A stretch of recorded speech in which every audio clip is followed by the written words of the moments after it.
Gentlemen,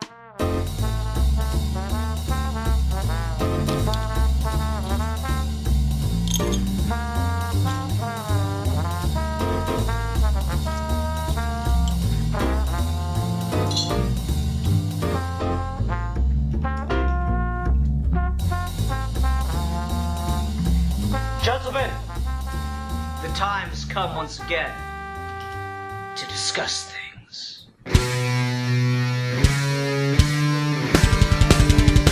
It is I, the one, the only. It's fine to do. I get to sleep late on these days anyway, so it literally doesn't mess with my schedule at all. It's quite happy for me, actually.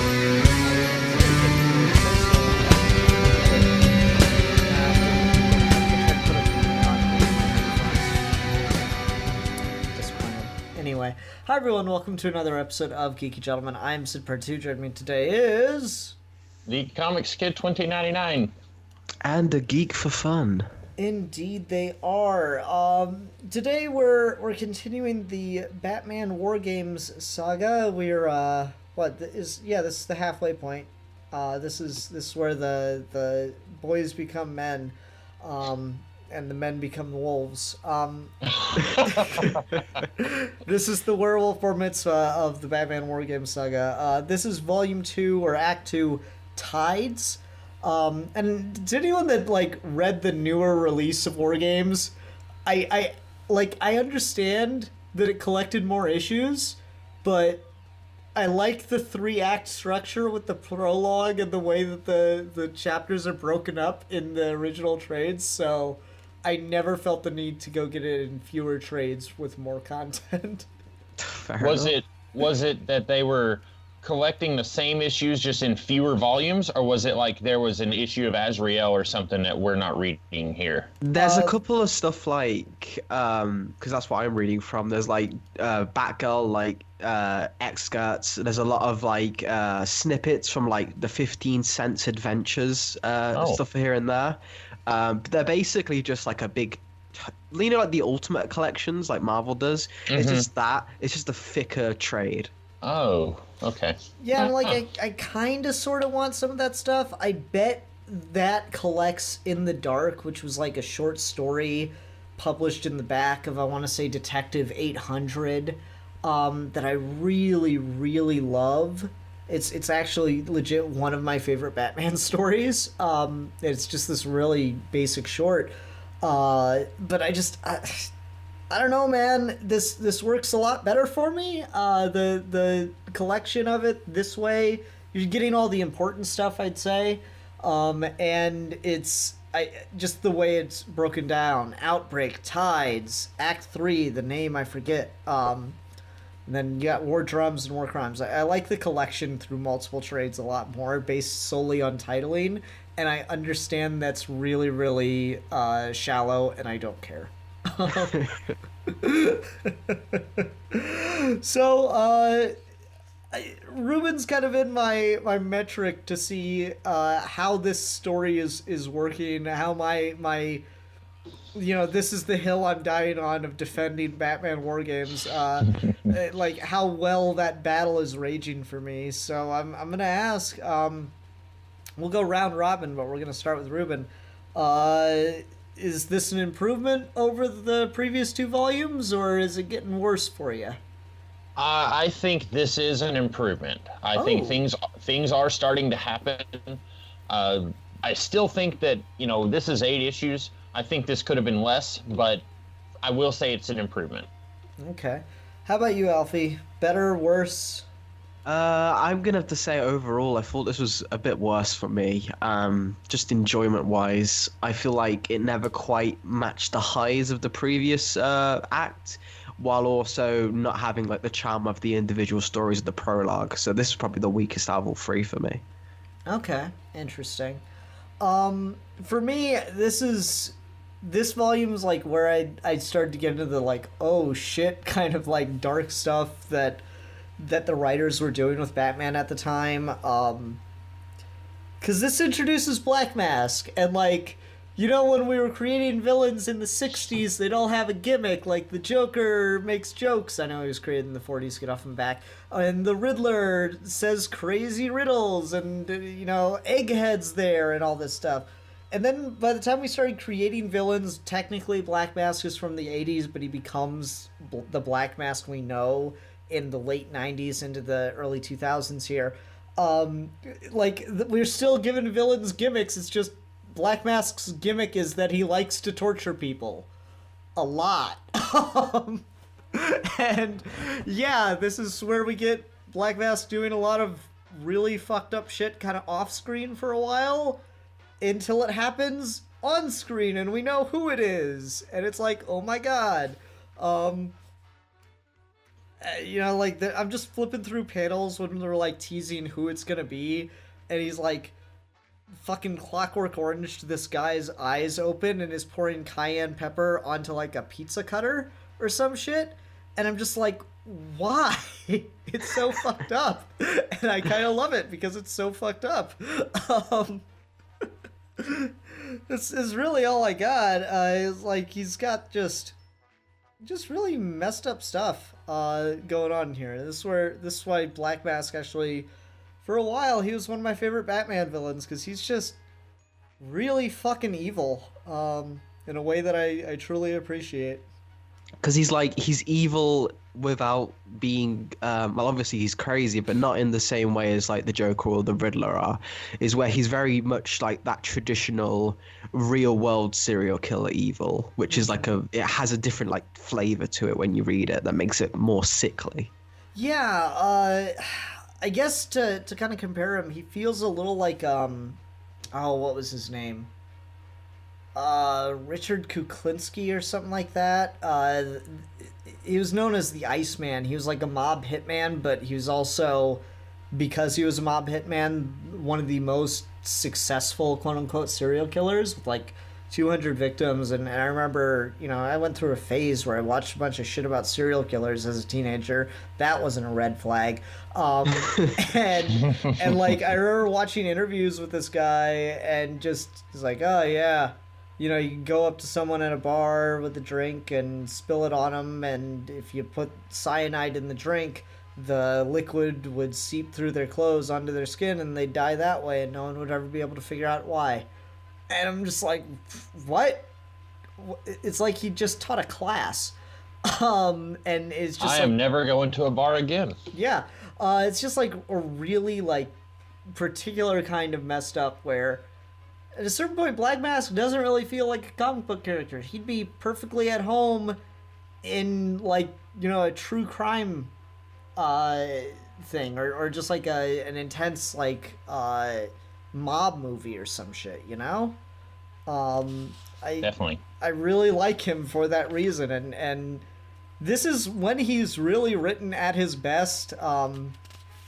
After War Games happens, you know, he kind of becomes a bit of a joke in favor of Jason Todd, which, you know, I like that story, but it was a quick downfall for him. And then, like, shortly after that, Catwoman kills him and shit.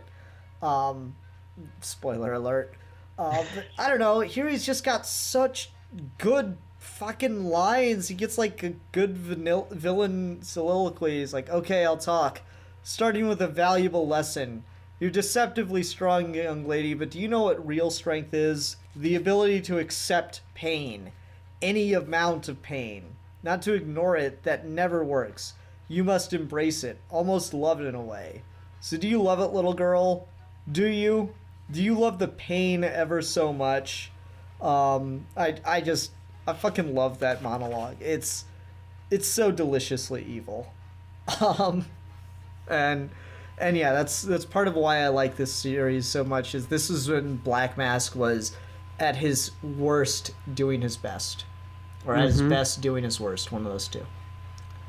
I can kind of like emphasize that because Black Mask is kind of a character that I've never really paid much attention to.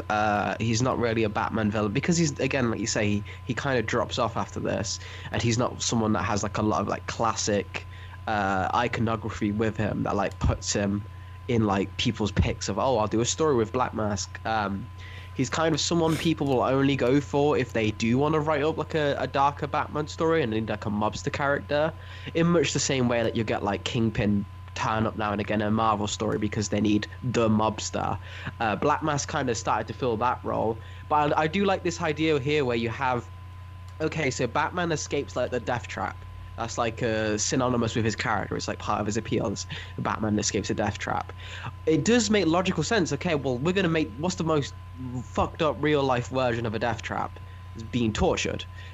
So let's make a Batman villain out of that premise. Let's make that his gimmick, as you put it. And let's then let him loose on Gotham and see what we can do with it. I like that idea. Not really sure if I'm all with you on his characterization here. He feels a little... I don't know if it's just like these attempts at like really dark humor here that just don't play for me in the same way. Oh my god, I can't wait till you get to Volume 3 where he starts walking through the streets singing Proclaimer songs. Oh god. But just like stuff like that I feel like can work, but I feel like here it's just, it falls flat to me because again I freaking cosplay the Joker. I'm not opposed to doing dark morbid jokes and then feeling bad about them afterwards, but like Black Mask here doesn't really play for me though. I don't know if it's just the writing or the delivery's not doing it for me in the same way it is for you, but I guess like Ruben, like how do you feel about the whole Black Mask thingy?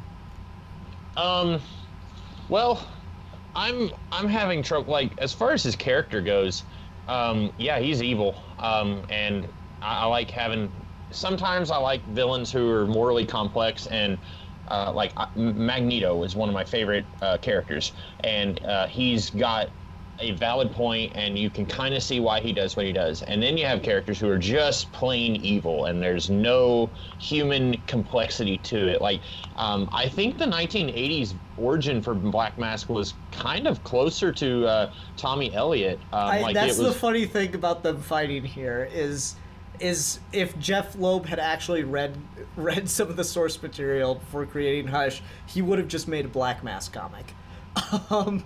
Yeah, it's kind of hilarious. I am glad that they kind of took the character away from that. Like if you've got Hush and you have Black Mask, they don't need to be so similar. So they took the character and they kind of changed him, and I think that's good.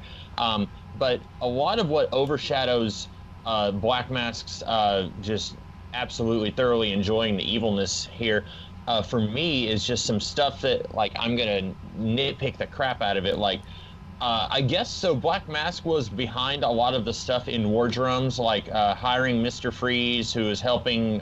He was delivering weapons to that hip hop company and stuff like that. I guess Black Mask was behind a lot of that. I don't necessarily get that implication. I guess I just have never made that connection. I don't really have an argument for that's not the case. What led you to that conclusion, though? Just that in War Drums, Batman was trying to get information out of Mr. Freeze, and he said, okay, well, somebody is backing Mr. Freeze. And then he almost got that information, and then something interrupted him. And I feel like there was something else in War Drums. They were hinting that there was somebody pulling strings. I'd have to go back and look, but and then in War Games Act 1, we're seeing this person from the neck down saying, like, oh, everything's coming together. And so I just assumed that Black Mask was pulling strings going back to War Drums. But if that's not the case, I could be reading it incorrectly.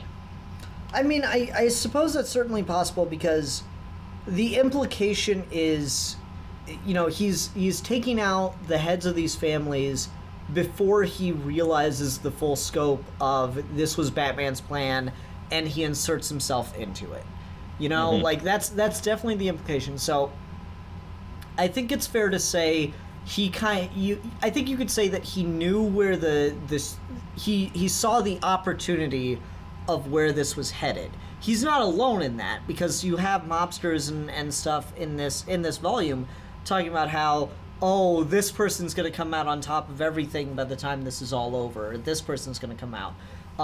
The smart money's on Orpheus, all this stuff.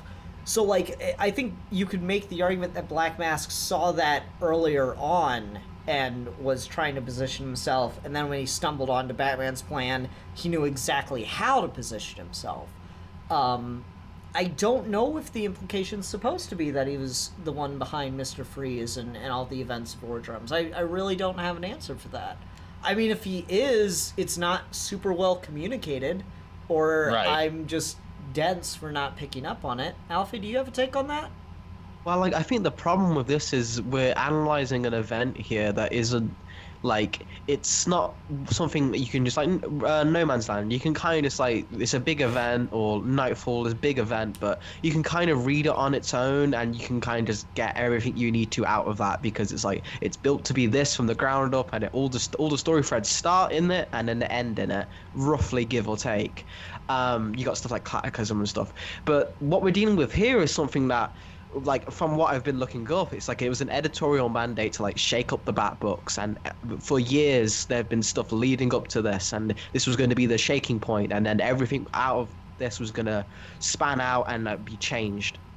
So we're dealing with a lot of, like if you get to the Nightwing issues, there's always mentioned, like, the blockbuster stuff. You get, like, the breakup with Barbara, like Tim not being Robin anymore, the Stephanie stuff. We're having a lot of different books, threads being put up. So I don't even know if that was meant to be a different story, like, entirely, that then got just forgotten as this took over.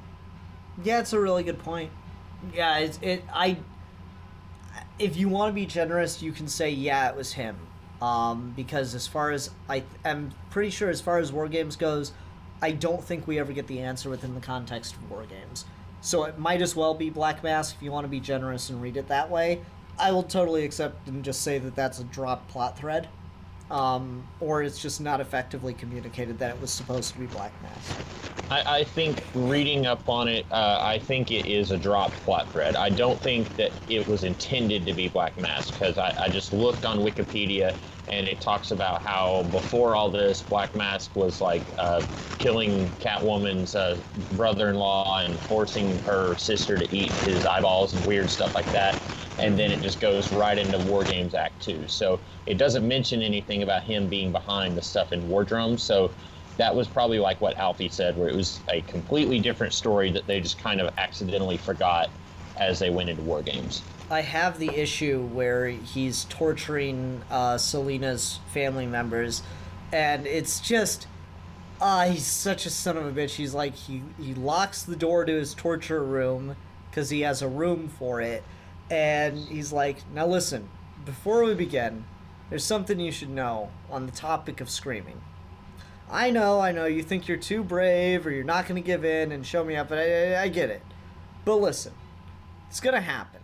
And what you need to know is it's fine. I encourage it, really. The walls are soundproof, and I really do like the sound. It gets me into the moment more. So please, scream all you want. And then he, like, turns on a fucking drill or some shit. It's just so fucking deliciously evil. I kind of dig him. He's happy in himself, you know? He's doing him. I wish more people were like Black Mask. Yeah, I wish people were more self-confident. You know, if your thing is torturing people, then you do the best job you can torturing people. It's really a positive, inspirational message when you get right down to it. So my other nitpick, so the first nitpick was completely invalid, and I'm glad that that's the case. But then my next nitpick, so in this, Black Mask kills Orpheus, and when he finds out that Orpheus is important to Batman's plan, he puts on Orpheus's clothes and then puts on a fake human face, and then is somehow able to convince Batman that he is Orpheus. And I'm willing to suspend disbelief to a point. Like, you can tell me that, like, a man can fly or a man can shoot laser beams out of his eyes, and I'll totally buy it. But I will not buy that, like, the world's greatest detective is somehow fooled when Black Mask is like, well, I just have to change my voice now and it'll be okay. And I'm just like, God. And, like, have you ever seen someone wear a mask? Like, it doesn't look like a human face. Like, anytime in any comic where someone's like, I'm just going to put this rubber face on and I'll pretend to be this other person, it always takes me out of the story. And I don't know, maybe I'm just really nitpicking here, but when I saw that, I was like, that's a pretty huge plot point here. And it just seems really silly to me that Batman isn't able to catch on to that. It would be more forgivable if it were any other character than the world's greatest detective. I'll give you that. Like, it would be a little bit different. I'd give it a little more leeway if it were like if it were Hal Jordan. I'd accept that any day of the week. It's Batman. He's supposed to notice these tiny details. You know, like my favorite Riddler story came out in Legends of the Dark Knight, and it was set like just before this. And there's this really great scene where Riddler's sitting there talking to Batman about like what he's gonna have to do, what game he's gonna have to play, and Batman's like skulking around him, you know, moving in a circle, and Riddler's like, okay, I'm just gonna keep talking, and then Batman just like takes his arm and passes it right through Riddler because he's a hologram, and he goes, okay, how'd you know? And Batman's like, you have no scent. And I'm just like that's such a cool Batman moment for me. And it's like such a small thing that you would never notice, right? So yeah, I'll give you it. It's a suspension of disbelief enough for a comic book. It's a major suspension of disbelief for a series that's featuring Batman, the world's greatest detective. To its credit, Black Mask comes, like, his origin is that his parents were the head of a makeup and cosmetology company. So, okay. If anyone if any character has the background in makeup and special effects, I suppose it should be Black Mask. I understand that I'm stretching. I get it. I'm gonna make the best case I can make right there.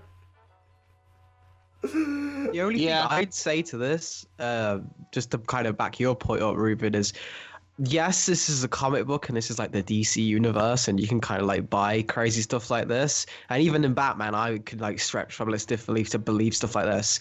But it clashes so hard with the rest of the tone of this book's trying to do that it feels so out there when you're doing this realistic, gritty, dark mob Batman story that a very crucial plot point hinges on this Scooby-Doo mask. Yeah, I definitely agree. It is. I feel like they wrote themselves into a corner. You know, it feels almost like that thing. Like, it's really hard to tell. I guess I should have maybe looked at the credits a little bit, because I'm curious when Stephanie finds Orpheus, who wrote that issue versus who wrote the issue where Black Mask decides to put on the costume and everything. Because Orpheus obviously needs to die for the story to work, but at the same time, I'm not entirely sure that like the writer was prepared for Orpheus to be dead by the time we get to the Scooby-Doo plot, you know? Like, would it really surprise anyone if, like, Orpheus was just supposed to be incapacitated or something, and, like, someone didn't understand that and they just killed him? Like, that... Maybe it's a little too messy, even for an event book, but it really did feel like they just wrote themselves into a corner and they had to come up with something. It looks like Bill Willingham wrote the issue where Orpheus dies. And then... From what I can tell, it's actually A.J. Lieberman... okay. wrote the issue where Orpheus is shown to be dead, and then Bill Willingham wrote the issue where they're like fighting over his dead body. Okay.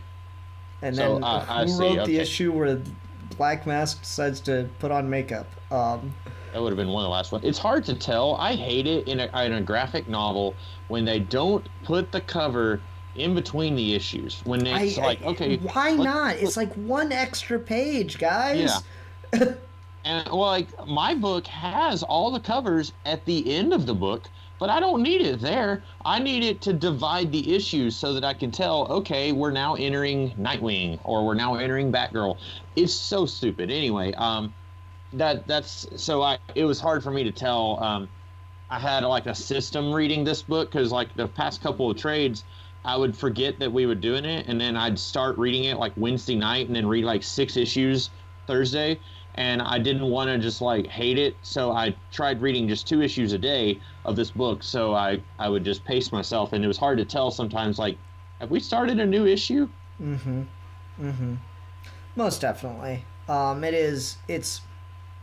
It's awkward. The way I like the titling of the trades. I don't like the fact that they can't just put the goddamn cover in between the chapters. Because there's sometimes where, like, especially when the writer does the thing where, like, they wait to give you the title drop until, like, a page or two in. There's sometimes where it doesn't even feel like the chapter ended. You're just like, oh, okay, I'm going on to the next part. And no, you're done. It's time to move on. You're done with the chapter. It's aggravating. So I had one more thing about Black Mask that I wanted to ask, and then it's possible I'm just misreading something about the story, but I don't entirely understand what all is happening, and maybe my questions will get answered in Act 3, but Batman had a war game scenario, and as I understand it, his plan was he would call all of the Gotham gangsters together, and he would show up as Matches Malone, and then something would happen where then Orpheus is leading all of the crew, all of the gangsters. But then Stephanie puts that plan into motion, minus the very crucial component of Matches Malone. And then in this book, suddenly Batman finds out that his war game scenario is being implemented. And he says, all of this is stuff that I planned for. Like the power going out, that's something that I planned for. And all of this. And I'm thinking, no, this is your war game scenario gone wrong. You didn't plan for this. You planned for a scenario where it didn't go wrong. You planned for Matches Malone to be there and for everything to go right. And so it's weird to me that Batman is saying, wait a minute, I recognize this. This is my war game scenario, which has to happen for the plot to move forward. But then he's saying that he recognizes what is going on right now when everything that's going on right now is a symptom of the war game scenario happening in a way that it wasn't supposed to happen. And then also somehow Black Mask is manipulating the war game scenario when it was entirely Stephanie. Stephanie was the one who implemented it. So Black Mask, it would have made sense to me if Black Mask was like, okay, there's a lot of chaos going on. I'm going to take advantage of this because I want to take over the Gotham gangs. But it seems like Black Mask is actually doing something that's making the war games go on, you know? Like he's somehow had something to do with the war game scenario that Stephanie implemented, you know? Yeah, that's the confusing part, because we don't get to see what the plan was supposed to be, right? Like, I think the implication is,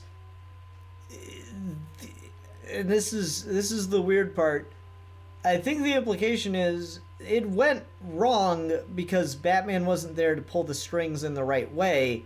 It didn't go wrong in that the mob leaders were never supposed to murder each other. I think that the plan was to spark a gang war, and classic Batman. Yeah, it's classic Batman in the idea of like it's an eventuality he would prepare for, and like okay, if there's a gang war, and it's inevitable, here's how I want it to happen so that I can come out in control of Gotham crime. I think that's the way that you're supposed to look at it. Again, I feel bad throughout all these reviews because I'm obviously the person here that likes this the most, even though I recognize all the problems.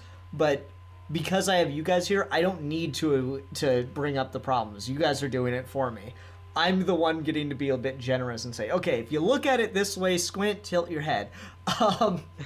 So I think the plan was to spark the gang war, create the chaos in order to push the gangs into desperation and into accepting a leader handpicked by Batman. The way in which it's going wrong is Matches Malone wasn't there to have it go off the way he wanted it to and be prepared for it to happen, if that makes sense. Be prepared to have the person he's selecting. I think that's kind of what's going on here. Is like the the gang war is part of the plan. And as I've said earlier, the various gang members we see are all aware that there's so much chaos and there's so much like shifting alliances and stuff that there's a really good chance that someone's coming out of this as a kingpin. It's just a matter of who. So I think again, if you're, and this is where I don't think you need to be that generous. I feel like it's there in the text, especially with Volume 1, having Black Mask kind of, doing secret meetings and stuff. I feel like there's a pretty strong argument that Black Mask saw that writing on the wall and was trying to manipulate stuff in his favor early on, and then he stumbles onto Batman's plan and is able to solidify it for himself. I think that's the way this is meant to be looked at. Yeah, Okay. I think I'm kind of going with Ian here because the way I kind of saw like the Matches Malone thing and like because this is leaning heavily into like the era like after like Tower of Babel, where like Batman prepares for everything, becomes like a definitive character like thing. So as much as like you say, a classic Batman instigating a gang war, I do feel like it is something in his like darker moments when he's just alone in the cave and he's in one of like his REM sleeps where he's planning for every possible situation ever possibly seen by the human mind. This would be one of them. Like he says, which I appreciate, is like this was never meant to actually happen. It's just I have literally have plans if like the Looney Tunes invaded us. That's not gonna happen either. But like, oh, you wait till Dr. Manhattan fucks with DC continuity. exactly. But it's like Batman has like everything planned, and Stephanie just probably like had like a search filter or something, and like found this specific one which would help her like look good. So I get that, and I feel like how this would have gone would be Matches Malone is there at the start to make sure, minimize casualties, make sure everything's done on his watch. But before even that, the meeting happens, he'll have like make sure all my allies are in Gotham, make sure all the hospitals are protected, make sure Gordon knows like at least something's about to happen, make sure everything's prepared so that when this happens, it doesn't get as out of control as this did because he got caught off guard like mid-case. So that I understand. I do agree with you. It is kind of misleading how it's portrayed because initially you are meant to believe that Black Mask knows everything and is orchestrating this from the screens as a mastermind. I feel like they're supposed to make it a twist here that, oh, he didn't, and then Stephanie kind of fucks up again and like he finds everything through no fault of our own because he's being tortured. But like I feel like that's meant to be like, oh, he wasn't really a mastermind, he was doing his own thing and then he just kind of stumbled into pay dirt. I get that, but at the same time I could totally understand how the execution here made you like see something else. Again, that's just my theory on it, but I think that's where they were going with it and just didn't do it right, and they stretched out too much. Yeah, I can kind of see both sides of it. As I've said, I'm inclined to be a little more generous because I like some of the tone stuff that's happening here, and that's just kind of where I come down on it. I don't know. So how'd you guys feel about the scale of the conflict here as they keep having the situation grow worse and worse? Like we all kind of came down that the end of Volume 1 or of Act 1 with the school battle, I guess you'd call it, was like a really good shift in tone, and this kind of, I guess, begins to take it a little bit more comic book, where we're kind of seeing the streets are literally in flames and stuff. How'd you guys feel about that? About the portrayal of the escalation of the conflict? Alfie? Well, to me, it actually kind of read like it was de-escalating, and that's precisely to me because when we see these streets on fire, we don't know these people in these streets. I kind of feel like they kind of blew the load too early with the school, and because what I really liked about Act 1 was it was a very rapid, everything's spiraling out of control way too fast and we can't control this. Right now, though, this is kind of stereotypical Batman fare, honestly. Like Nightwing and Batman and all these things. Yes, there's a lot of it, but it feels a lot more contained and like by the numbers. Like even the Catwoman stuff, she's just fighting like these weird like twin characters. It's like we're not out of our realm of our comfort zone anymore. We're back in standard Batman fare because it's not a surprise anymore. Like the shock factor's gone, and you don't have the advantage of this really unique setting with the school of like Tim being on the grounds perspective, and he's trying to control all this in the middle of the daytime, and then there's news characters, everything. I feel like that felt like more of a climax, and yes, it was the climax of Act 1, but I feel like maybe that could have been better served later on, and then mix things around a little bit, because I feel like, yes, you can have as many fancy explosions and like really good art here and there for these fight scenes, but if they're just generic mobsters and like people I don't care about, and I know Batman's gonna be alright, it's like, it just feels hollow to me, and it makes the war going on here feel a lot less impactful. Okay. I'll say, like, I see where you're coming from, but some of the stuff that happens here, I do think like legitimately just begins to show like it kind of the effects of a war proper. Like I'm thinking of the scene where Cassandra Cain is looking for Stephanie Brown, and she like breaks into this sniper's apartment and grills him for information, and then asks, "What's that?" And we just see all these notches on his windowsill, and that is like just such a brutal fucking moment to me. That feels like, you know, a war kicking off kind of thing. That feels like the kind of shit you'd see in a war book.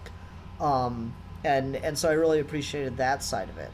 I also like just how I like how this started quite a bit. It's just got a lot of the, like, you feel the consequences of the previous volume here. And maybe that's just how it should be, but I don't know, like, when we were talking about Volume 1, I think it was Ruben that mentioned that, like, a lot of this book is just remembered as, like, go here, fight this gang, go here, fight this gang, and this volume was where I thought we'd have the most of that, and I really don't feel like it fell into that trap too much.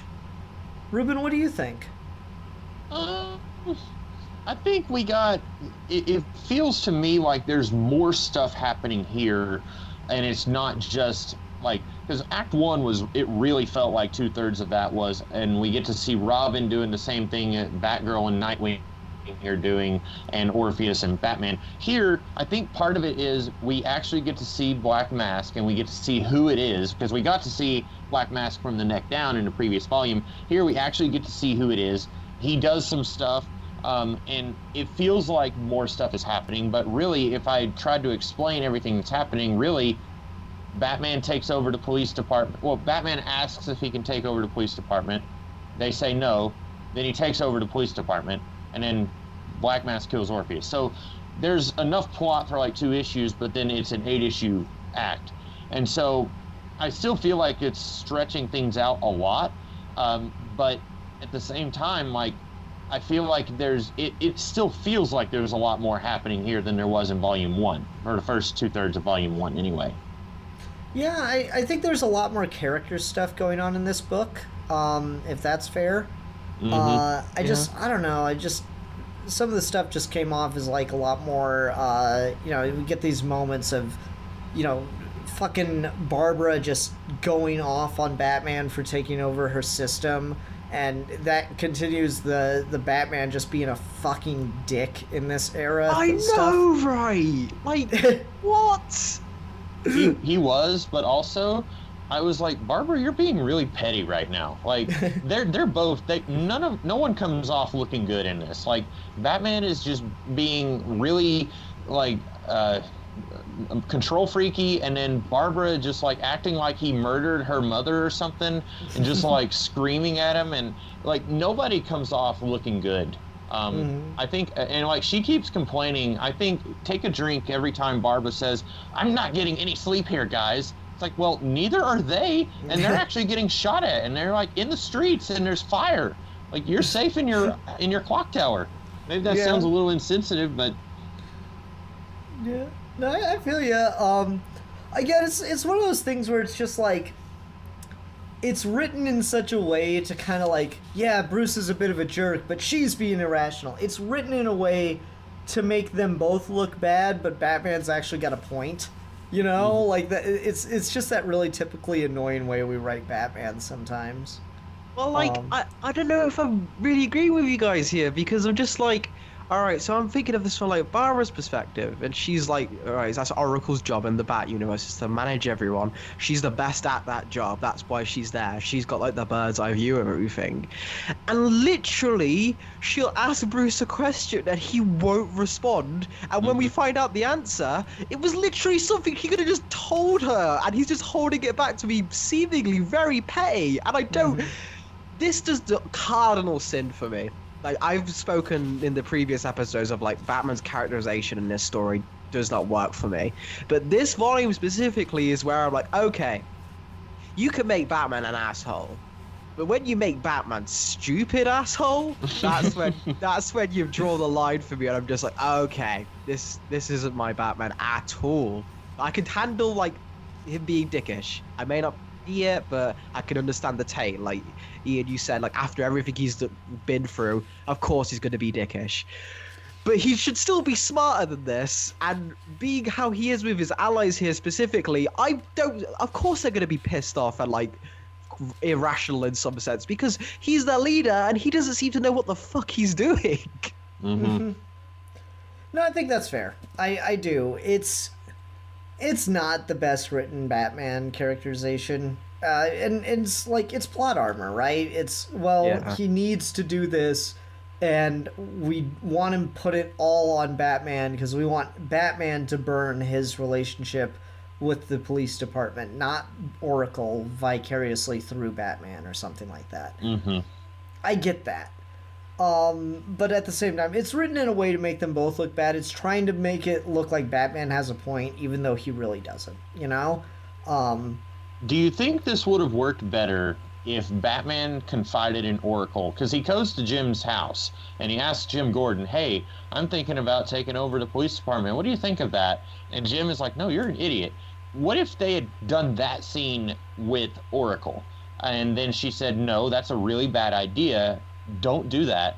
And then he thought, well, she's not on board, so I have to take over her system so that I can do that. And then she gets mad because like he told her what he was doing. She said no, and then he ignored her and did it anyway. Do you think that would have worked better?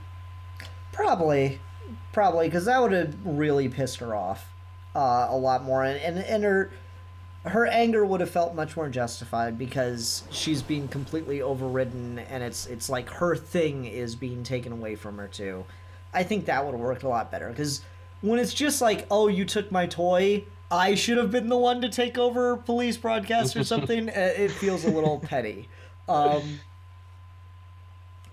Speaking of characters, acting weird, I guess is the best way. So Batman goes up to Commissioner Atkins. I think it's Atkins, right? Is that his name? Yeah, Akins. And so they're having this conversation where Akins is like, you know, I've half a mind to turn you in. And then he goes to Jim Gordon, and Jim Gordon says, well, in this case, I actually agree with Akins. And I was thinking, okay, am I missing something? What he says, in this case, what case? And as near as I can tell, the air quotes case that they're talking about is that Akins thinks that vigilantes not working for the police department is a bad thing. And then Gordon says, I agree with Akins. What are you talking about? You have condoned Batman's behavior for over a decade. And now Gordon is saying, well, I agree with Akins in this case. And I feel like I'm missing something. I feel like there should have been some kind of event other than, like, maybe they could have had this be something that springs from Darla dying. You know, Tim's friend from high school, she dies at the end of Act 1 off screen. Maybe they could have had this be something that springs from her dying, and then Commissioner Akins says, you know, maybe that girl would still be alive if you vigilantes just followed the law or something like that. And then, like, it just feels really weird to me where like these characters are arguing about something and I'm not entirely sure what they're arguing about. And like Gordon says he agrees with Akins, and really that's only there so that Batman doesn't have any friends. Like the story would have a different feel if Gordon was there telling him, yeah, you're doing the right thing. But it doesn't make any sense to me that Gordon is saying, like, no, Akins has a point. The police aren't supposed to allow vigilantes. Like, it seems really hypocritical and weird, and like it feels like I'm missing something. No, I don't think you are. I think that is just like some kind of poor writing. It's pretty blatantly manufactured drama. I think is the best way to put it. That stuff never really worked for me all that well. I love the idea of Jim Gordon retires and Batman almost immediately burns down his relationship with the police department. I actually really, really like that idea. And I like where things go after this because this isn't the first relationship he burns down in this saga. Like, there's a brief period, but a period nonetheless, where no one wants to be friends with Batman, and he kind of realizes how fucking dependent he'd become on people. Like, I can't remember the book, but there's a point at which, like, Oracle stops talking to him shortly after this, and he's like, damn it, I've become very dependent on Oracle and her instant information. Ruben, can you mute your mic for a sec, please? He's like, damn it, I've become very dependent on Oracle and her instant information. I used to just do that part myself or have Alfred do it, but now she's gone. And, there was just stuff like that. Like, he started really burning bridges left and right around this time. And I kind of like that because, again, it goes really well with Grant Morrison's take on the character when he starts his run. And how, like, the perception of Batman is that he's this loner, but the first thing Batman ever did was ask for help. And, like, that's the kind of thing, is like, he thinks of himself as a loner, he thinks of himself as he's above these kinds of relationships, he can sacrifice them at any time for assuming the advantage is good enough. And, like, shortly after this, he learns he can't. And I'm not saying those moments wouldn't work without stuff like this, but the stuff like this makes that character change a lot more interesting to me. It makes it work a lot better to me. Yeah. I guess just the question then becomes, are you, having your prior knowledge of Morrison and knowing this arc as one cohesive, like, Batman story, are you basically implanting the goodwill from that and how that turns out onto this, where in a universe where Morrison never turned up, this could have become the norm for Batman? Because I think DC was, before Morrison turned up, were legitimately believing, oh no, Batman's a loner. Why does he have all these people? And they didn't get it in the way you're describing that Morrison got it. It's interesting you asked that question because Morrison changed my perception of Batman. I'd read this before I read Morrison. I'd read War Games and Dark Knight Returns and everything else that's clearly influenced by that before I read Morrison. Morrison changed my perception of the character. And that's part of why his run was so damn magical to me. So yeah, like, I didn't think of this as critically the first time I read it as I do now, but I like it more now in retrospect because of how perfect a diagnosis of the character Morrison's run was. I think that's fair. Yeah. So, like, it's not, oh, this really works because of Morrison's run. It's like, no, this works for what it was at the time, and then Morrison's run makes it part of the character arc for Batman, and that makes it work a lot better. I think, it's manufactured drama and Batman's a dick. Ultimately, it's him losing his allies, but it's doing it in a way that's like, it's not like, oh, fuck it, I don't care if I lose the police department. Like, it's treated as a pretty fucking big-ass moment when he goes against Akins' wishes. I think it's fair to say. Yeah. That's treated as like an oh shit, I can't believe he actually did that. I think it works fine on its own. It's not great, but I think it works fine on its own. I like it more in the context of when you get to the Morrison stuff. I do like that. I like the idea of Batman being public enemy number one, which this, spoilers for the aftermath of this, but, Batman taking over the police department here, that really, rubs Akins the wrong way. And then Batman and Bat Family go back to being, we're not going to tolerate this, kind of like in when Gordon retires in The Dark Knight Returns, and it's kind of like that.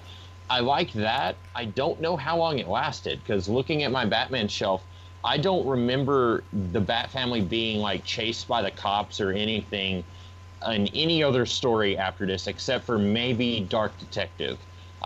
So I don't know how long that was part of the status quo, which is a shame, because I think it could have been a lot of fun having Batman. It hampers on his resources. Like if Oracle's mad at him and he can't use her, and then also the police are trying, not only not helping him but trying to chase him, it makes his job harder, and that potentially makes the stories more interesting. But I don't think it lasted very long, if I'm not mistaken. It did not. From what I recall, it does not last very long. It lasts about as long as Akins' career. Which, outside of this story, I don't know if I've seen him in anything. He's the commissioner in my favorite Riddler story. He's the he's not even in the story, but he is by default the commissioner in the story Made of Wood, which is the Batman and Alan Scott story that got printed in the back of The Man Who Laughs because that story was too short to be a trade on its own. The only reason Akins is the commissioner in that is because Gordon's retired in that story. It's just that weird little continuity thing, Gotcha. It's yeah, he had like no career as commissioner, and it is kind of disappointing because I don't remember how did Gordon come out of retirement and go right back to being police commissioner of Gotham? Is that what happened? He must have. He's the Sean Connery James Bond of police commissioners, where it's like he's commissioner for a while, someone else comes and replaces him, and then he replaces that guy. Yeah, I guess. I don't know. It's like, I guess it's worth thinking about it in the wider context of DC continuity, because Under the Red Hood goes from War Games goes from 2003 to 2004. Under the Red Hood goes from 2004 to 2005. 2006 we get Infinite Crisis, and by the end of that Morrison starts his run, but in between that we get the 1 year later thing, and I guess Gordon just police politics became commissioner somewhere in that time frame. We probably didn't hear much of him during Red Hood because that was where Batman was still kind of, if I'm remembering correctly, I'm not sure we see many, if any, interactions with police in that story, especially Gordon. And then I think you just fast forward a little bit and you get like that year skip, and then Morrison takes over and Gordon's just the police commissioner again, and I think we've just forgot about Akins. I'm not even sure if Akins got like a send-off issue or something. I don't know. Properly. It looks like he didn't. I'm reading again. I'm going to the Wikipedia. It looks like they just unceremoniously said in year one or 1 year later, like, "Hey, Gordon's back," and didn't really. Okay, cool. That's funny. People of color are really getting crapped on here. We got Akins just kind of being shuffled off, and in poor Orpheus, it looks like he was created specifically to be murdered in War Games. I mean, everyone's mad about Stephanie Brown dying in this story arc. Poor Orpheus, I know, right? He gets like one-shotted by Black Mask. Like, probably one of the most like weird deaths for anyone associated with Batman ever. Like he just kind of gets like throat slit from behind in like a slightly lit area, and then suddenly gets shadowy to let Black Mask like sneak up behind. It just has a very. I would sort of like draw a comic of like that scene, but from Black Mask's perspective, where he's like hiding behind a corner, waiting to get the right angle to then pop out and slit his throat. Well, that's the thing, is like, I don't think that's what happened. I'm pretty sure Spoiler arrives and she thinks she's talking to Orpheus, but then he turns around and clearly his lips aren't moving as he talks to her. No, because he doesn't know, because he has to find out that Orpheus is the plan after he kidnaps Stephanie. No, but like, when Stephanie arrives, Orpheus is already dead, right? So like... No, because Black Mask slits his throat while she's there. Yeah. Does she, like, I could have sworn the way I read it is, you're alive, are you asking or telling? No, I had to take that off. I had to take that helmet off, too damn stifling. But he must have figured out by now. Oh yeah, shit, you're right. Okay, I missed those 2 panels, I guess. Yeah, fucking where does he come from? I know, right? Like, I'm looking around the room for like hints, and we got like no indication that it was Black Mask. It's really bad in the trade. Again, Ruben, this whole fucking thing with the no covers, because you just look over across the page and you see Black Mask and Stephanie fighting over her duffel bag. But like, that's the kind of the big reveal moment, or the big cliffhanger moment, is we've seen this guy with white gloves torturing people. And then, like, we see this guy with white gloves come and slits Orpheus's throat. So that's like a big, like, oh shit, who was it moment? But you just look over at the next page, it's, oh yeah, it's Black Mask. That's who. Also, who the fuck wears white gloves? Black Mask does, and he is pulling it off. He does him. I'm happy It's for like him.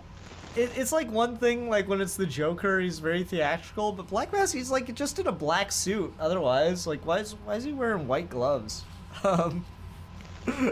Yeah.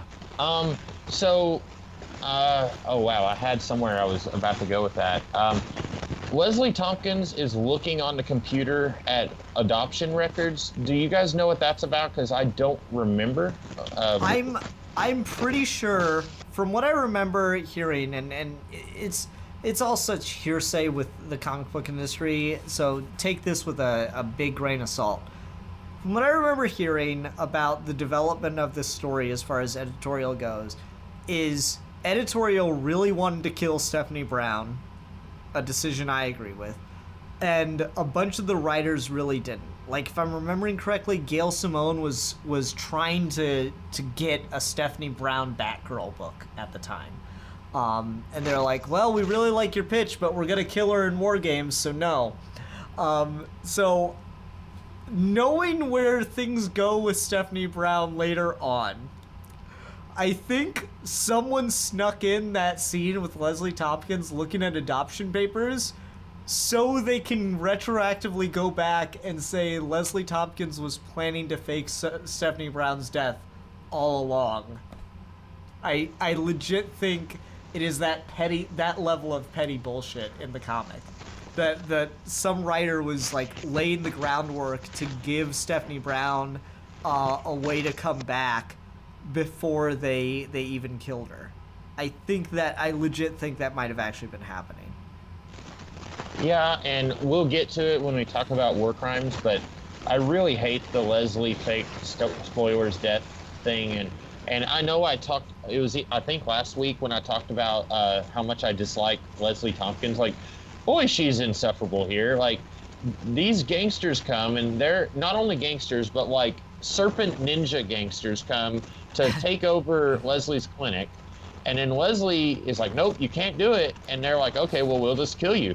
And then Batgirl saves the clinic and saves Leslie. And then Leslie starts screaming at Batgirl like, well, congratulations, you just turned my clinic into a morgue. No, she didn't. She saved your life. Leslie Tompkins is never going to be happy until someone fucking kills her. Like, that's just all it is.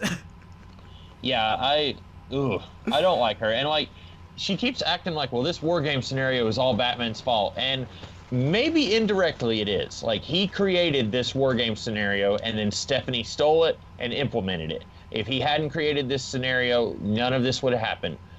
I don't know if she knows that at this point. Like, all she knows is that Stephanie caused this, and I guess I don't know what Catwoman knows. And I guess Catwoman knows that all of this was Batman's plan, and then Catwoman tells that to Leslie. Leslie, yeah. But Leslie's been acting like all of this was Batman's fault even in Act 1 before Catwoman told her that. So her righteous indignation doesn't really work here. Yeah, no, I mean, it's just all the writer trying to make you feel, like, angry at her by just writing her very irrationally. Like, that's really all it comes down to, and I'll apologize for a lot of shit. That I won't apologize for. It's taking a perspective that the people writing the comic clearly don't agree with and doing the most absurdly stupid take on it. So, Leslie Tompkins, again, she's a pacifist, and pacifism is not a philosophy I agree with, but it's perfectly reasonable to try, and there are perfectly reasonable people who are pacifists. Leslie Tompkins is put into insane situations in which being a pacifist is the most immoral decision you can make in the comics, because that's just what the fucking comic writers know to do, because it creates drama, and it's a silly, stupid decision. I don't know if I said this, but oh, sorry, go ahead. No, you're fine. I've been watching Gotham season 1. It's really horrible when Gotham, which has these weird, bizarre versions of these characters and these stories, when Gotham has the best version of Leslie Tompkins, that's really saying something. Like, every other version of his character sucks so hard, and I don't think I've ever seen a written version of Leslie that I liked. So that's really saying something when the worst version of the Batman mythos presents the best version of this character. Okay. I'll take your word for it. I'm still not watching Gotham. I don't know why you're doing it to yourself. Yeah, you don't have to. It's free. It's on Netflix. It's Fair. not a good idea. Absolutely Don't watch fair. Gotham, folks. Okay. We've done it again. We've gone about an hour. I'm really surprised we're doing it. I guess we're just I was really ready for like 20-minute episodes or something, but we've made it an hour. Is there anything else going on in this that anyone wanted to talk about? Because there's one scene I want to still go over, but otherwise I'm kind of spent on this one. I guess I didn't want to like turn this into a huge thing, but there is something I do want to kind of talk on. Is like, I feel like, do you feel, because this is how I'm starting to, as we're rereading this and that, do you feel this would have been better if it wasn't, if this was like a mini series and then the other books were dealing with like their own things? Like, you know how like Civil War was like a 6-issue series? If War Games was that, or maybe even each individual act had their own like 3 parts or something, because my biggest problem with this is starting to become just how this does not justify being so many different books despite its scale. I feel like that's just how DC handles events differently than Marvel. Which honestly I really prefer. And yeah, I always try to acknowledge that I've got a bit of a bias for DC, but like... So Marvel does this really annoying thing where like... Someone will be doing a run on a character and it'll be a really good run, and then we'll put a pin in it for 3 to 4 issues as we do this whole... As we stop all of the momentum of the plot to do an event. And then we go back to the actual plot.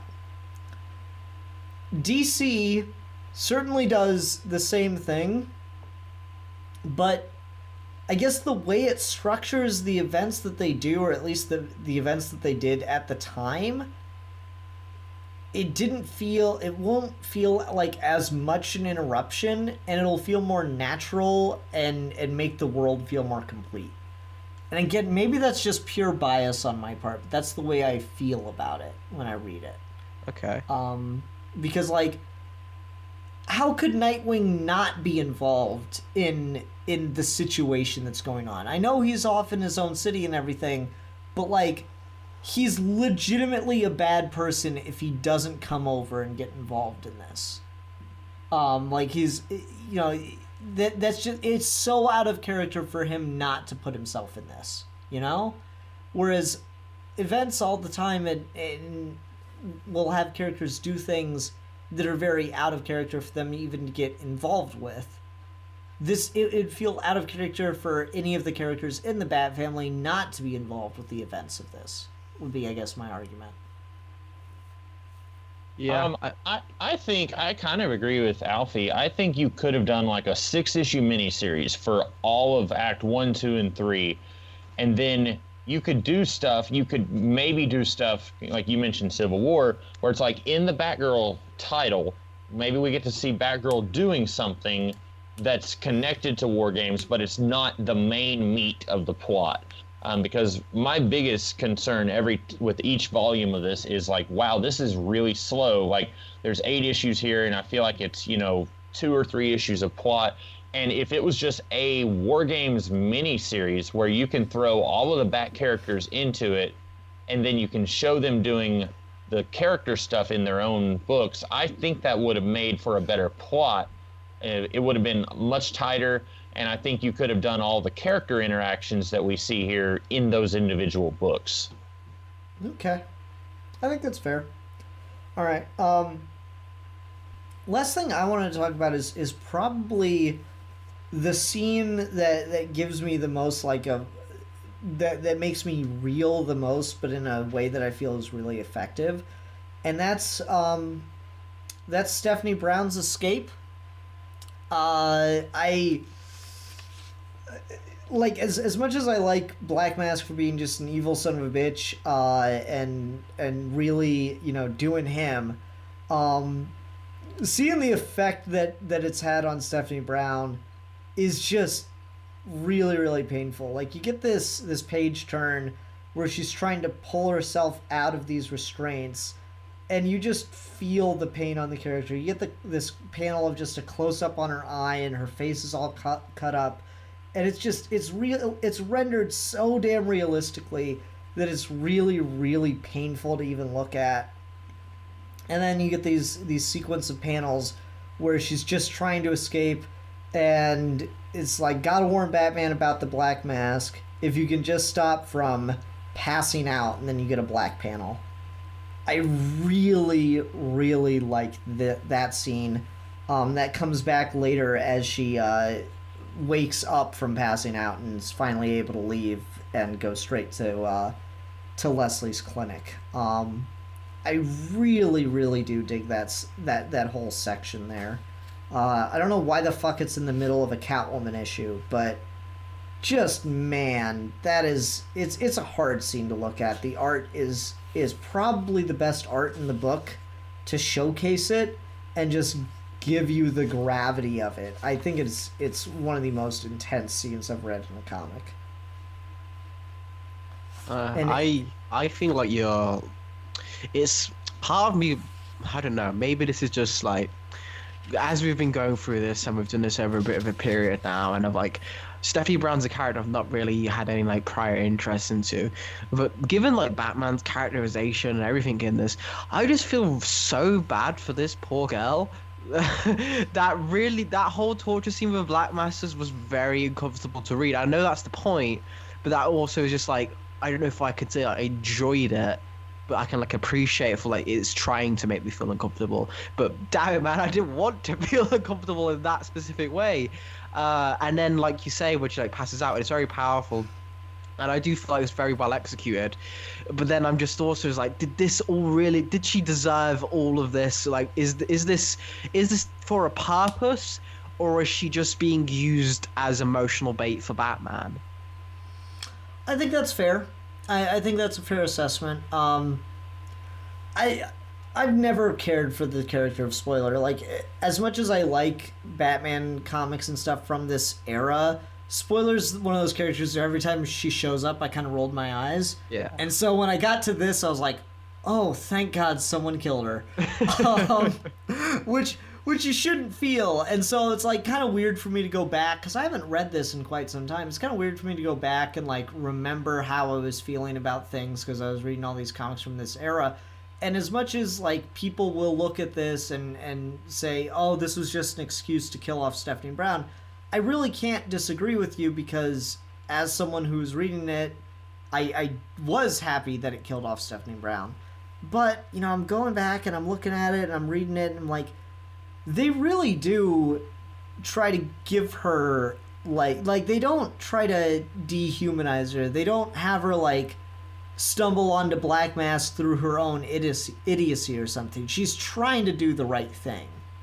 This does feel like like a way to... It does feel like they're trying to kill the character here, but it's not like in a way that's insulting to her, I feel like she's just trying her damn best, and kind of the whole... Since War Drums, kind of the whole diagnosis of Stephanie Brown's character is that she wants this really, really badly, but she's not qualified for it, and it's going to get her in trouble she can't get herself out of. And, you know, I kind of agree with that. Like, maybe it's an unfair portrayal of her character. I haven't read enough of like the Robin stuff with her to really get a great idea of it, but from what I've read with Stephanie Brown in it, I kind of sympathize with that diagnosis. She's always seemed like just really awkward fodder. Like, she's always kind of just there. Some of my favorite scenes with Stephanie Brown in them are the scenes making fun of her, like in Joker's Last Laugh, where she's like, I'm the spoiler, and someone goes, what do you do, ruin movies for people? Like, I kind of... That's the kind of shit that, like, kind of rags on Stephanie Brown is the kind of shit I tend to enjoy the most with Stephanie Brown. I don't like her. And again, she says shit like, you've got a bad case of the Stephs. It's an infamously bad line to me. I think that they could have ended this differently, where it's like Stephanie gets injured but doesn't necessarily get a fatal injury, and then it's like she matures and she takes on a new role outside of being the spoiler. Either A, she realizes this is not the life for me, and then she lives and has a happy ending, which I don't know if that would be dramatically satisfying. I don't know if you're macabre and you want her to die. But then you could also have her, like, realize I can't be doing it this way. Like, I had a near-death experience, so I can, like, become a different kind of hero, which she was just Robin, and then he fired her, and that didn't work. So I don't know what they would have done if they said, we're not going to kill her. And ultimately the point is moot because editorial wanted to kill her. But I think they could have done something where they would fundamentally alter her character and use this as a springboard to do something different with her without just killing her off, which seems kind of tasty or tasteless. Not tasty. Ruben, like your whole... Oh, don't want to keep going ahead again. No, go ahead. All right, so like your whole thing there of like she could have got injured, not like how Barbara was, where she's like crippled or anything, but she just gets like a wake up call, and this is what, like, she got lucky that she managed to escape because of her training. So she's not incompetent. She managed to she's at the point where she could get out and get better. But this was like her, okay, I really fucked up. This isn't for me. Because all right. So you already have this lesson, though, in the Batman mythos, and that's Jason. And yes, that becomes even more relevant if you know what's coming up ahead. And I feel it doesn't mitigate that because, okay, so Stephanie Brown, the same editorial did get what they want, and she didn't ever come back. She just becomes less impactful Jason Todd because she wasn't as important to Batman's mythos. She was like you say, in a fodder character no one really cared about apart from like hardcore fans. And like, even as someone, I agree, I didn't really care for Stephanie Brown. I feel like if she is going to be used as like a narrative tool here, I feel like the stronger and perhaps more thematic conclusion what they could have gone with, especially with the stuff with Tim, is here you have two people who have a romantic connection and they both want something the other doesn't have. Is Tim wants to be able to just have a normal life with his dad and be committed to that and be able to just be that, but he's got that he's got that thing that lets him be Robin and lets him be on that level of Batman, and he could one day be Batman. Whereas Stephanie doesn't have that, but she wants it, and they both want what the other has. And I feel like at the end of this, you could have had a really powerful moment where Tim as Robin confronts Stephanie, who's now injured, but she's like, I'm done. And they have like a tearful removal where like she's like, this is what you need to do for me because you're the one who can do it. And then Tim could be like, oh, well, this is what you need to do for me. You need to have a normal life because I can't do that. And that would have fit with the whole Leslie Tompkins not wanting everyone to be vigilante and Batman's way isn't always right. Because then you present, okay, yeah, maybe it is fucked up that these kids are doing it, and maybe there is a better chance for life outside of this, while still having Robin exist as like, okay, he can do this. Maybe that goes into too much of the, oh, okay, so he's the guy and she's the girl and she can't do it, but he can. But I don't know. I feel like that's what this was setting up to me, and it's where I would have gone with it. And I don't know. I feel like they went with the easy option that didn't really connect everything thematically apart from what we've already had with like Jason Todd. Again, I think that's fair. I think it's a fair diagnosis. Again, I'm willing to give it some rope because I don't like Stephanie Brown. I'm glad. It's one of those few instances where I agree with editorial that they should have just kept her dead. What's even worse is she's not been interesting since she's been back either. Like, it's not like they brought her back and she was suddenly interesting. They brought her back and she was exactly the same. Like, even when Grant Morrison tried to do stuff with her, it's like, it's just, it's nothing. It's literally nothing. No one remembers Leviathan Strikes. No one remembers. Does anyone remember when fucking Stephanie Brown was in a boarding school and got attacked by Leviathan ninjas? No one fucking remembers that shit. And it was Grant Morrison in the middle of his Batman Inc. run. No one fucking remembers that shit. And, like, he didn't even care enough to, like, rewrite it for New 52 continuity. He was like, you know what, fuck it, no. It's in the old 52. I'm done. I'm not writing Stephanie Brown anymore. I don't care about the character in that regard. And so I do feel like she was kind of a necessary part to prune out of the Bat family. And I guess I'm just the minority opinion, and I'm okay with that as long as you keep her out of the stuff I like. That's really all I got. It's like, if people really, really love Stephanie Brown and demand that she be there, giving people cases of the Stephs, then you guys go right ahead. To me, she died in War Games, and that was the end of her story. That's kind of where I sit with her. I will say, I think you guys mentioned earlier about how Batman has such a huge like Bat family, and that this was supposed to kind of like trim that down a little. I do agree. I think this was the height of like, man, the Bat family is huge. Like you have to get rid of some of these people. Like, when you have nothing against Orpheus and Onyx, but like anytime I think of like the Bat family being like a dozen people, I think of this era where it's like, you got two Robins in the span of like half a year. And then you got Nightwing over in another city. You've got Oracle, you've got Orpheus, Onyx, and then like just a year or two earlier, you had Sasha Bordeaux as Batman's bodyguard. And like, I guess I can kind of see if editorial was thinking like, we have to get rid of some of these characters, but then if they were just going to bring her right back, then it kind of defeats the purpose of that problem, that particular problem. Yeah, no, I mean, like, and Ruben, it hasn't gotten any better, because now we've got Duke, Damien, Tim, Yeah. Dick, Jason, Stephanie, Cassandra, Barbara. You had an entire army of Robins that Alfred was directing in a Robins Plural book. So Yeah, you're you right. did, didn't you? Oh, God. Like, I feel like I'm forgetting somebody, too. Like, that's the worst part about it. Like, Anyone remember Harper Row? Oh, God. Yeah, exactly. It's ridiculous. It's too many characters. Like, and the worst part is, we had Batman Inc. and we flushed it away. It was the perfect place for all these characters to be, and we got rid of it. Why? Batwing. There's one we forgot. Batwing.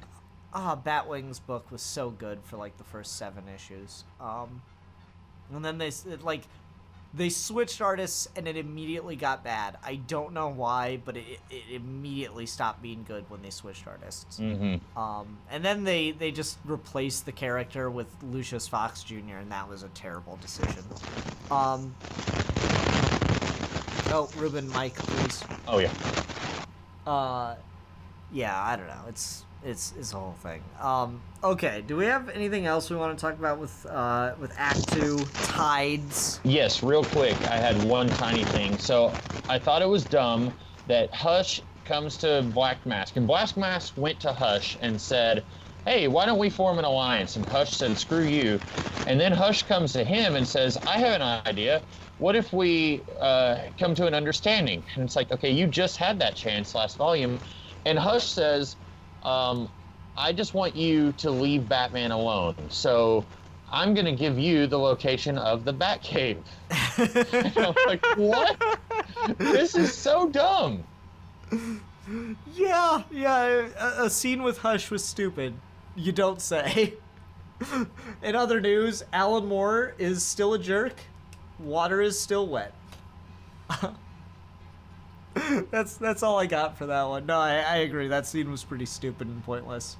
I think that was all just setting up more Hush returns, because that was the book everyone was waiting for. Those crazy kids back in the mid-2000s. All right, let's go ahead and go on to ratings. Alfie, why don't you go first? Oh, goodness. All right. I'm trying to be consistent as much as I can with this without forgetting what I put last time. But this one, I feel like hearing everyone else's arguments here has kind of upped it in my estimation a little bit. Because, like I say, I think I was maybe just how uncomfortable some of these scenes intentionally got might have like put my enjoyment level down compared to others, but I feel like that's still like you can still respect the craft. So just on that level, I'll probably give it 3 out of 5. We're severely undermanned despite having hundreds of us Bat families. Alrighty. How about you, Ruben? Well, I know I said I enjoyed this one just a little bit more than Act 1, but I think everything that I said about this was a complaint.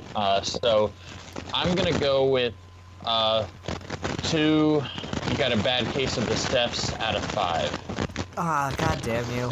Stealing my bad case of the Stephs. Can you remind me again? I'm sorry for all the static on Ruben's end, folks. We don't know why it does it. It's so weird. All right. For me, I gotta admit, I think this has a lot of the weakest plot elements. It's just like, yeah, the fucking mask and voice change and stuff like that going on here. It requires a lot of stretch and a lot of justification. Get your calisthenics in here. So I'll go ahead and I'll give it just a 3 out of 5 yoga classes. Get it? Because you're stretching. Yoga classes. 3 out of 5 yoga 3 out of 5 yoga classes. All right, folks. Next week we'll be doing War Games Act 3. Name escapes me at the moment. Electric Boogaloo. The search for Spock, yeah. Yeah, the search for Steph. I guess that's what this volume could have been called, because Cassandra Cain and Catwoman are spending so much time looking for her. Okay. Everyone, thank you very much for watching. Until next time, I'm the Philosopher. I'm the Comics Kid 2099. And I'm a geek for fun. And we are your geeky gentlemen. And we will be discussing things.